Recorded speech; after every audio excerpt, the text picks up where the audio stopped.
Welcome to the ScreenCrush Break Room. I'm Ryan Arey, and this is all of the Easter eggs, references, and little things that you might have missed in Loki Episode 2. The episode begins in the ancient Renaissance, which turns out to be a Ren Fair in the 1980s. Now yes, this is a funny gag, but it also speaks to the series' theme of deception and lies. Just like Loki is the god of mischief, the show is being mischievous, teasing us with a far-flung era of time. Some of us need this. One of the time cops says, No Nexus energy yet, ma'am. Remember from last episode that anytime someone does anything outside the planned order of the sacred timeline, it creates a Nexus event. A Nexus is a place where two or more roads meet, in this case, where two branches of the timeline separate. Now we did cover this last week, but this is a couple references to Marvel Comics. First, there's the Nexus of all realities, a location where all of the multiverse realities can be accessed. And also, every reality has a Nexus being like Wanda Maximoff, who is kind of a constant across all realities. They're the key to that reality. This may be true of Wanda in the MCU, as hinted at by the commercial for Nexus. Nexus. Because the world doesn't revolve around you. Or does it?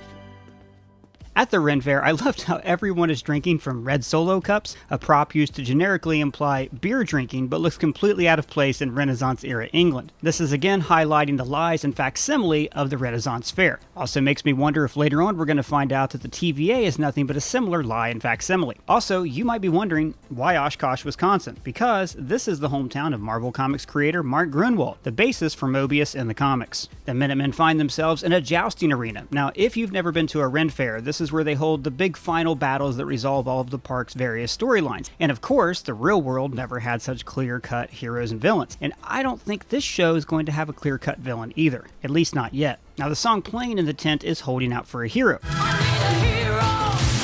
This works on a few levels. Number one, it's fun. The song is diegetic, meaning that it's actually playing in the tent. 1985 is 1 year after Footloose was released, and that song was on its best-selling soundtrack. Second, the song highlights how artificial a Ren Fair is, because the bloody climactic sword fight features a pop song. But most importantly, it plays while Lady Loki is fighting the time cops, implying that she is actually the secret hero of this story. In the episode, she displays a kind of mind control ability. Now this seems like a new power for a Loki, but it reminded me of how Loki controlled Eric Selvig in the Thor post-credits scene. Well, I guess that's worth a look. Well, I guess that's worth a look. Now, it turned out that this was simply him using the Mind Stone. But here's the thing. When she touches the time cop with her ET finger, her temple glows, much like when Vision would free people inside of Westview. It's alright. Vision had that ability because he was made up of the part of the Mind Stone that lived inside of Wanda. So, what if Lady Loki has some residual power of the Mind Stone? This wouldn't work in the TVA, but it would work inside the sacred timeline. Back at the TVA, Loki is looking through Mobius's jet ski magazine. Later, he'll break down his skinny powers like passion for the water sport. Because they're awesome.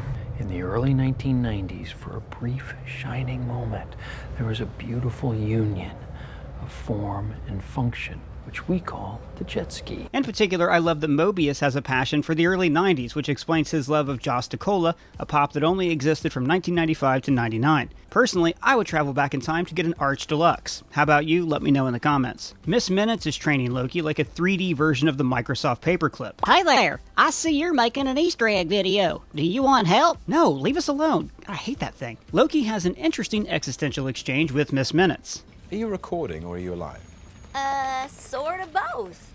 Now this tiny piece of dialogue actually has a major, deeper meaning for the show, which I'll go over a little later in the video. And by the way, if you like the art direction of this show and stories about oppressive bureaucracies limiting human potential, you should really watch the movie Brazil. Great film, and I think this show takes a lot of inspiration from it. The TVA discriminates against variants because they see them as blemishes on the sacred timeline. I don't want anybody out there to forget what you are. Oh, you only hope at capturing a murderer. No, a cosmic mistake. Remember, they prefer to melt this guy instead of giving him an actual actual trial. This is casting the TVA as the ultimate form of uniformity and control. Mobius walks us through several variant Lokis who were reset from existence because their Nexus events wandered too close to the red line. L6792 looks like a teenager of Loki, and in the more recent comics, Loki was de-aged into a teen when he became an agent of Asgard and tried to make up for his past misdeeds. This Loki appears to be an alternate version of another of history's greatest tricksters, Lance Armstrong. And L7803 looks like an actual Norse warrior. L6792 is a troll creature with actual horns. Now, or maybe he's a bearded faun like Mr. Tumnus. Either way, he looks much more like his origins as the mischievous imp from mythology, who inspired characters like Robin Goodfellow from A Midsummer Night's Dream. He also goes into a deep explanation of illusions versus duplication casting. Whereas duplication casting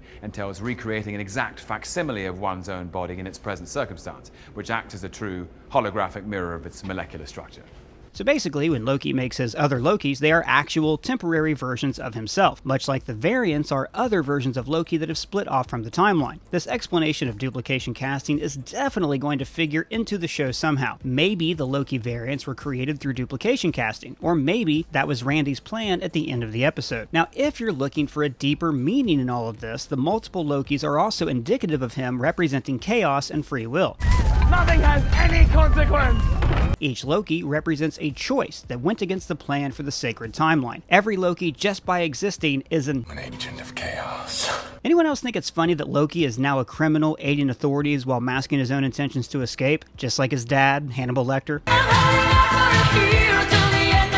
In Wisconsin, the TVA has reset the timeline with their little jars. These are similar to the retcon canons from the comics, except those were a meta joke about how Marvel Comics was constantly altering its existing history to accept whatever changes a writer wanted to make to a character, and they were short for retroactive continuity. In fact, the bureaucracy of the TVA was originally meant to be a parody of Marvel's office structure, which is why Mobius is modeled after the great comic writer Mark Grunwald. Next, Mobius meets with Ravonna Renslayer. She's listening to music on a reel-to-reel player. Now, this has a few meanings. One, it's analog, just like everything else in the TVA, and that's super cool. 2, the reel moves either backwards or forwards, much like the flow of time. And 3, like we talked about in our Easter egg and timeline explained video, the circular shape of the reel implies that time is fixed, like a flat circle. The recording has already been written, and it's contained in this one reel. For instance, when Ravonna chides Mobius for not using a coaster, she says, Those rings are already there. And they're all from you. And this implies that in the TVA, they do the same thing every day. Everyone stays the same and there is no deviation from the plan. Yet. And those coasters are shaped like hexagons. Not the beast! Thanks Loki Fisto for that one. The piece she's playing is by Tchaikovsky, a composer who was known for very structured conventional form. According to Wikipedia, he preferred symmetrical rondo or variant structures. And here we have the show Loki in a nutshell. The TVA values structure above all else, but our variant, symmetrical Lokis are the sand in the gears disrupting the universal plan. Hey there, it looks like you're talking about existentialism. Would you like help with the works of Nietzsche or Marcel Duchamp? No, leave us alone, you tiny, annoying, stupid thing. You know, I always had a feeling that Loki would become an anti-hero because all of the nastiest Marvel villains are bald. I mean, you ever notice that? There's a lot of bald Marvel villains.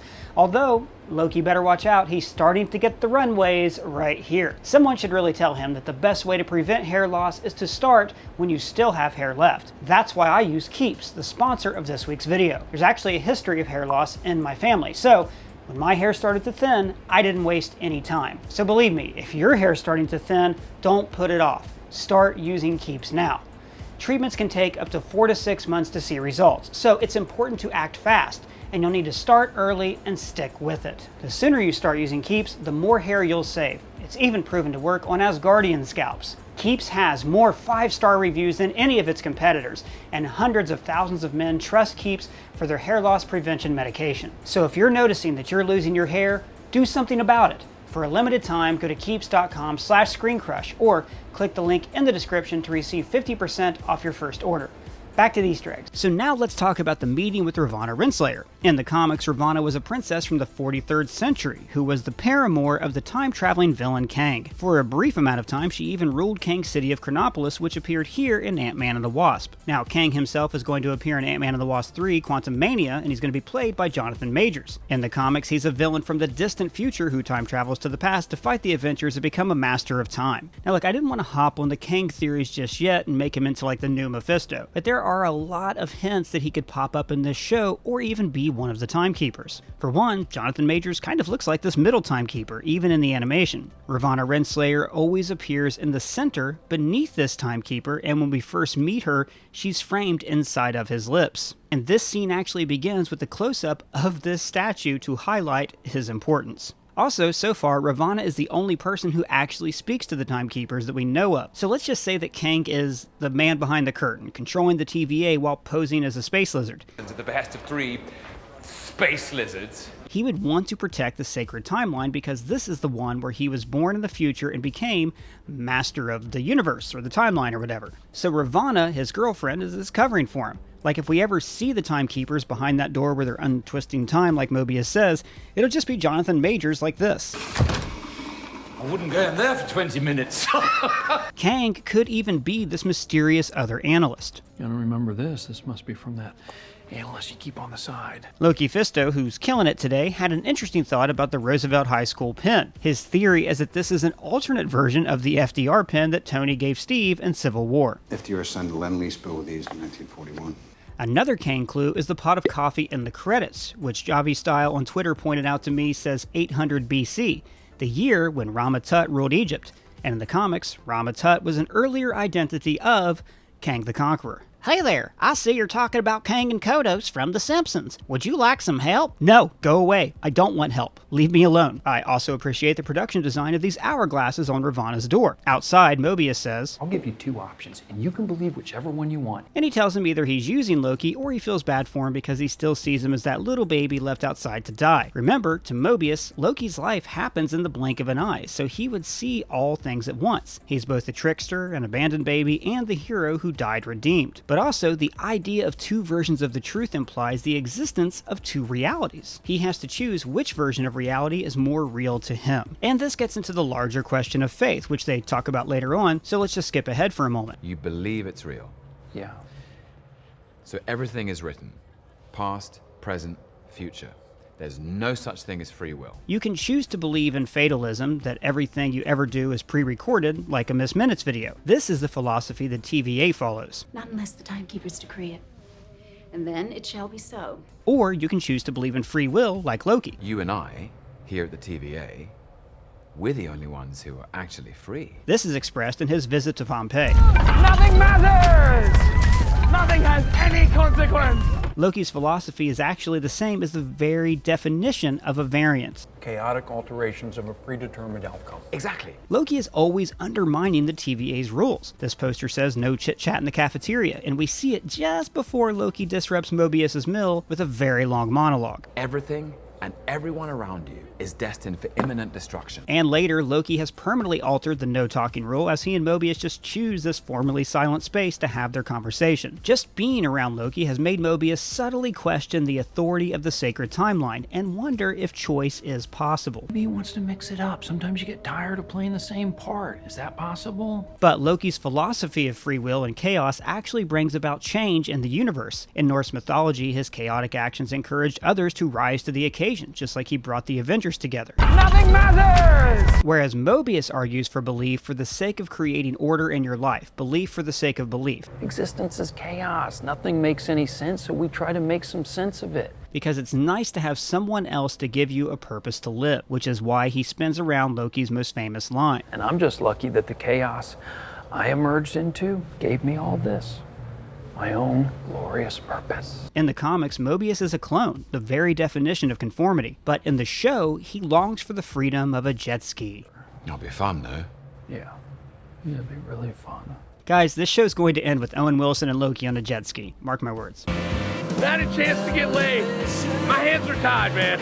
I understand. Hey there, it looks like you're boring people by talking about philosophy. Would you like me to show an Easter egg? That was mean, but point is noted. Moving on. In ancient Greece, Loki asks, We are from the future, right?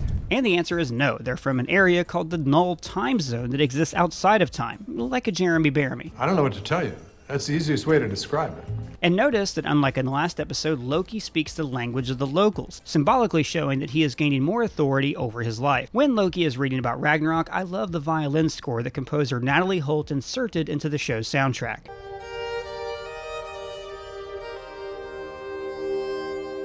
It's very mournful, and you can really feel that Loki is recalling the Asgard from his youth. And we also get an official death toll from Ragnarok, 9,719. Now, I don't think this figure includes the half of Asgardians that Thanos would have killed at the end of Ragnarok. This would be the death toll of Hela's reign and the people who were lost during the escape. Otherwise, then, like, the total population of Asgard would be about 20,000 people, and that's less people than WrestleMania had during COVID this year. According to Loki Fisto on Twitter, you can see that the Asgardian report on Ragnarok also lists the codename for the refugees as the Revengers. This is called the Revenges. Revenges? Mobius has a Don Draper-esque moment of inspiration from the package of Kablooey gum, which we saw last episode. And I'm actually wondering if this is novelty prank gum that makes your mouth change color. You used to see jokester items like this advertised in comic books. So the clue leads them into the distant future of Alabama. They work out that the Loki variant is hiding out in a Roxxon superstore while 8 different hurricanes strike at once. The store, Roxxcart, is owned by Roxxon, the evil corporation from the comics who have appeared mostly in the background of the MCU, though Peggy Carter did have a meeting with the Roxxon CEO in the show Agent Carter. Notice that on these monitors we see that Roxxon uses robotic janitors in the store, much like the TVA encourages robotic conformity in its employees. Roxxon also has numerous binders and manuals around the store and employee propaganda posters to show that, like the TVA, they're a controlling, complicated bureaucracy. But a futuristic hardware store made me think of something. This is where that light-up shovel came from at the end of episode 1. Now there are a few Easter eggs in the store. Notice the front desk advertises umbrellas for sale because they were taking advantage of the bad hurricane weather. For some reason, ladders are now called telesteps. Video games are all played on VR headsets, and I swear this looks exactly like Spider-Man. The captured TVA agent keeps saying, Who's real? Who's real? Now, I'm sure this is all going to be explained when we realize what the timekeepers are actually up to, but I'm going to throw out a theory. Actually, you know what? I'll say my theory at the end of the video because of potential spoilers, but it's a really, really good one. I hope you stay for it. So, this is the year 2050. You want to feel old? We're now closer to 2050 than we are to 1985, the year at the start of this episode. Oh, please, God, no! Lady Loki's controlling this guy who the credits call Country Hoss, and she must be augmenting his strength because this guy whips Loki around like the Hulk.